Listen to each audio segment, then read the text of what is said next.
पास आऊंगा और गाबा सर आप भी चार्ट रेडी रखना एक्सिस बैंक के। हर्षदा क्या अपडेट्स? आज एक ब्लॉक डील होती हुई दिखाई देगी जहां पर बीसी एशिया यानी कि वेन कैपिटल दरअसल अपनी कुछ हिस्सेदारी ऑफलोड करता हुआ दिखाई देगा। 1.1% ऑफ इक्विटी की ये सौदे होने हैं, यानी कि 3.34 करोड़ शेयर्स बिकवाली के लिए आएंगे। ध्यान आपको देना है कि फ्लो प्राइस क्या है। 1109 रुपए की फ्लो प्राइस दरअसल तय की गई है और कल की क्लोजिंग प्राइस के सामने लगभग 2% तक का डिस्काउंट है। तो आज इनफैक्ट ये एक स्टॉक रहेगा सबके रेडार पर।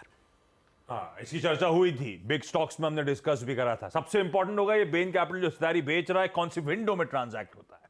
हाथों हाथ बिक रही है ब्लॉक डील के जरिए 8:45 ऑनवर्ड्स, तो समझ लीजिए स्टॉक के बारे में आ रहे हैं, खूब अच्छा डिमांड है। नहीं हुआ 9:15 कंट्रोल सेशन में आया तो देखेंगे, और इसका इंपैक्ट आज निफ्टी बैंक भी कुछ हद तक फील करेगा। इसीलिए इंपॉर्टेंट एक्सिस बैंक।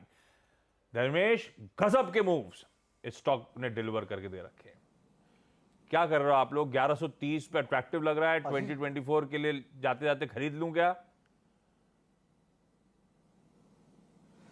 देखिए आशीष जी, अभी तो पेड ट्रेड के हिसाब से आईसीआईसीआई बैंक वैल्यूएशन मल्टीपल्स पे ज़्यादा अट्रैक्टिव दिख रहा है, और पिछले 2 क्वार्टर से एक्सिस बैंक के नतीजे जो नंबर्स थे थोड़े कंसिस्टेंट थे। बट उसके अगर आप पहले चले जाएं, मतलब पिछले 1.5 साल का नंबर देखें क्वार्टरली बेसिस पर, तो काफ़ी इरेटिक रहता था और बीच बीच में डिसअपॉइंटमेंट्स भी काफ़ी रहे थे, बेसिकली एसेट क्वालिटी कंसर्न्स को लेकर, प्रोविजनिंग को लेकर के। बट मुझे लगता है कि वो सब जो पास था वो ओवर हो गया है। उसके बाद से अभी जो कंसिस्टेंसी आई है इनके नंबर्स में और जो मैनेजमेंट के गाइडेंस है उस हिसाब से नंबर्स आते हैं। एसेट क्वालिटी एंड ग्रोथ तो इंडस्ट्री एवरेज से बेटर ही कर रही है, तो ये कंटिन्यूटी रहेगी। But just as a trade के हिसाब से अगर आप देखें तो आईसीआईसीआई बैंक थोड़ा सा ज़्यादा अट्रैक्टिव लग रहा है इसके कंपैरिजन में। तो हम लोग तो अभी आईसीआईसीआई बैंक को पुश कर रहे हैं, और जहां तक एक्सिस बैंक की सवाल है, जो होल्ड करके बैठे हैं उनको होल्ड करने की सलाह है। सो फर्दर न्यू ट्रेड्स के लिए I think ICICI bank is preferred over axis bank. Hold करिए, और इस समय समीकरण आईसीआईसीआई बैंक के फेवर में, नियर टर्म में वो ज्यादा शायद बेहतर मूव कर जाए। गाबा सर, एक्सिस बैंक चार्ट्स पे कैसा प्लेस्ड? तक बढ़िया है एक्सिस बैंक, बिल्कुल अप मूव मिला है शुरू फ्रॉम 975 टू 1130, फिर एक साइडवेज जोन पर है। Sideways zone is the pause zone, up move on है। 1100 एक स्ट्रॉन्ग साइकोलॉजिकल सपोर्ट है, अप मूव मिलना चाहिए 1150 1100। थोड़ा स्ट्रेच है, टाइम वाइज करेक्शन की जरूरत है, लेकिन ट्रेंड स्टिल इंटैक्ट अप है। It's a buy. बाय भाई। Technical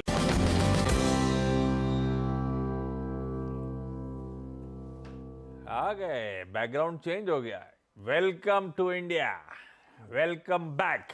thank you Gaba sir, आज का preferred trade? Well, good morning panelist, सभी पैनलिस्ट को भी गुड मॉर्निंग। आज का जो प्रेफर्ड ट्रेड है वो है डिफेंसिव बेट, वो है रैमको सीमेंट। ना रैमको सीमेंट में बेसिकली जो अपमूव है वो स्ट्रेंथ का है।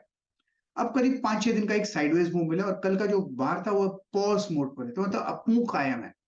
ट्रेड करा है 1039 के आसपास, स्टॉप होगा 1032, खास नहीं है। ऑन द अपसाइड जो टारगेट होगा मेरे ख्याल से 1060 के हो सकते हैं। सो रैमको सीमेंट पर ध्यान देना चाहिए on the long side. Up move on Ramco cement. Ramco cement, ये होगी गाबा सर की आज की टॉप पिक, तो इस पर ध्यान देंगे। मानस, गुड मॉर्निंग। मानस, आपके pick? Good morning Anuj ji, good morning Ashish ji, good morning everyone. तो देखिए, पिडलाइट पे खरीदारी करनी है। कल पूरे दिन हमने वहां पर बाइंग इंटरेस्ट देखा, और अगर हम पैटर्न की बात करें तो हायर टॉप्स हायर बॉटम्स लगातार बन रहे हैं। स्टॉक करेक्ट हुआ था, लेकिन 20 डे मूविंग एवरेज के ऊपर ही स्टॉक ने सपोर्ट ले लिया और फिर वहां से रिकवरी कल देखने को मिली है। आई थिंक ये रैली कंटिन्यू होगी और जो रिसेंट हाई है वो भी ब्रीच हो जाएंगे। तो पिडलाइट में खरीदारी करेंगे। 2474 के स्टॉप लॉस लगाना है, 2665 के टारगेट्स रखने हैं। ये दोनों कैश लेवल्स हैं। 2620 का कॉल ऑप्शन लिया जा सकता है। 62 रुपीज की क्लोजिंग थी, तो वहां मिले तो खरीदारी करिए। 44 का स्टॉप लॉस लगाइए और इस ऑप्शन में 95 के टारगेट सेट करिए। पिडलाइट, यह है मानस का आज का प्रेफर्ड पिक। आमतौर पे वैसे ऐसे पिक्स आते हैं बहेती साहब के रडार पे जब क्रूड करेक्ट होता है, तो देखते हैं बहेती साहब के पिटारे में क्या है। लेकिन उसके लिए रुकिए, पहले जाते हैं सतपुते साहब के पास, उनका आज का टॉप कॉल जान लिया जाए। सतपुते साहब, good morning. Good morning Ashish ji, good morning Anuj and good morning everyone. Ashish ji, देखिए नजर है टाटा कम्युनिकेशन पे। कल इसमें मुझे लगता है कि एक अच्छा ब्रेकआउट मिला है। यहाँ पे फॉलो थ्रू मिलना चाहिए, क्योंकि इसका जो कल का क्लोज है ये अपने 50 DMA के ऊपर है, लॉन्ग एडिशन था। तो लगता है कि यहाँ पे 1740 के आसपास का बाय बनता है। कल 1742 का इसका क्लोज है, तो बाय करेंगे टाटा कम्युनिकेशन। स्टॉप लॉस होगा 1725 का, और जो टारगेट दिखता है वो रहेगा 1780 से लेके 1800। तो यहाँ पे एक बड़ा मूव मैं एक्सपेक्ट कर रहा हूँ टाटा कम्युनिकेशन पे। ये टाटा कम्युनिकेशंस यहाँ पर एक लेना है आपको बाय कॉल। कल JLR के साथ जो टाई अप आया था उसके बाद एक मोमेंटम आया और उसके बाद आखिरी एक घंटे में फिर एक मूव आया और ये डे हाई पर जाकर बंद हुआ स्टॉक वीक मार्केट में। तो रिलेटिव स्ट्रेंथ बहुत शानदार थी यहाँ पर कल। आशीष बहिती के पास चलते हैं। आशीष जी गुड मॉर्निंग, क्या रहेगी आपकी trade? Good morning Anuj ji, good morning Ashish ji, good morning everyone. Ashish जी मेरी भी पिक क्रूड रिलेटेड ही है और रीजन वही रहता है कि बहुत इजी हो जाता है ये trades and they perform very well जब भी क्रूड का प्ले आता है। तो HPCL में खरीदारी की सलाह रहेगी। आई थिंक स्टॉक अच्छा करेक्ट होकर 10 डेमा के पास आ चुका है। पिछले 3-4 दिन में हमने थोड़ा प्रॉफिट टेकिंग देखा इसमें एक अच्छी रैली के बाद, और अब स्टॉक वापस वेल प्लेस्ड है और एक बाई जोन पे आ चुका है। तो यहाँ पे खरीदारी की सलाह रहेगी HPCL में। जो स्टॉप लॉस मेंटेन करना हो 351 का एक SL मेंटेन करे।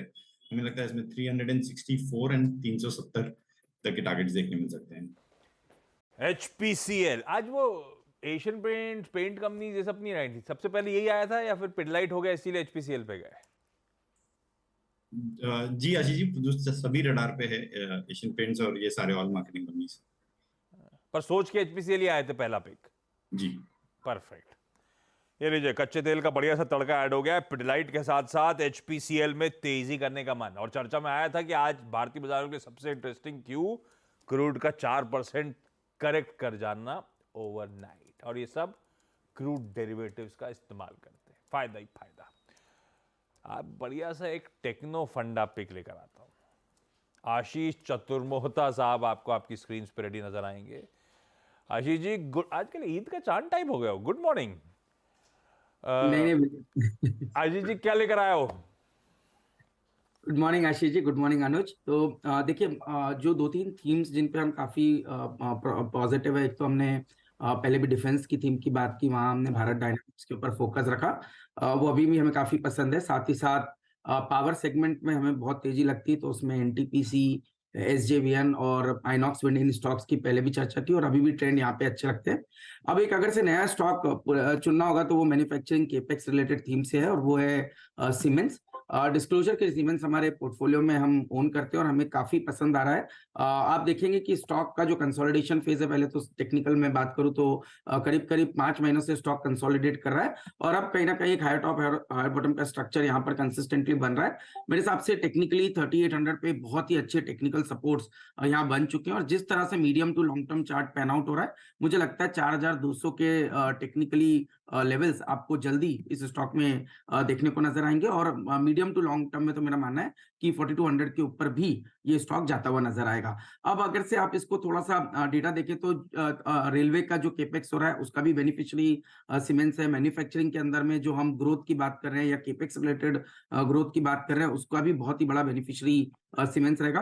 कल के जो IIP के नंबर्स आए उसमें भी एक बहुत ही क्लियर ट्रेंड नजर आ रहा है कि IIP के अंदर में भी जो मैन्युफैक्चरिंग एक्टिविटी है वो डबल डिजिट ग्रोथ हमें आती हुई देखने को नजर आई। तो ये क्लियरली एक इंडिकेशन है कि L&T, सीमेंस, ABB, क्यूमेंस जैसे जो स्टॉक है वो कंटिन्यूसली एक अच्छा आउट परफॉर्मेंस आपको दिखाते रहेंगे और इस पूरे स्पेस में सीमेंस हमें सबसे अच्छा अभी इस समय पे पोजीशन नजर आता है।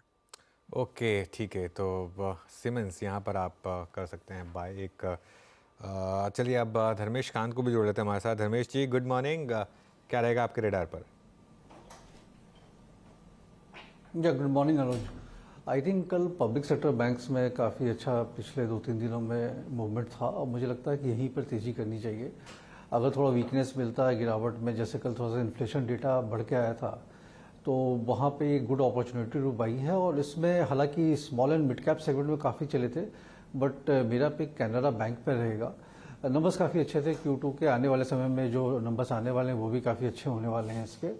और प्राइस टू बुक पे अभी भी 0.8 टाइम्स ये मिल रहा है। अगर आप 10 साल पहले के मल्टीपल्स हो जाएं तो 1.2 टाइम्स प्राइस टू बुक मिलता था, तो मुझे लगता है उतना री रेटिंग होगा। ये एक पोजिशनल पिक है, ना कि डे टू डे बेसिस पे है। और यहाँ पर 510 के टारगेट मुझे दिखते हैं, मतलब 6 महीने के हिसाब से। बढ़िया है सरकारी बैंक। बता दें कि मनी कंट्रोल पर दिए गए विचार एक्सपर्ट्स के अपने निजी विचार होते हैं। वेबसाइट या मैनेजमेंट इसके लिए उत्तरदायी नहीं है। यूजर्स को मनी कंट्रोल की सलाह है कि कोई भी निवेश निर्णय लेने से पहले सर्टिफाइड एक्सपर्ट की सलाह लें।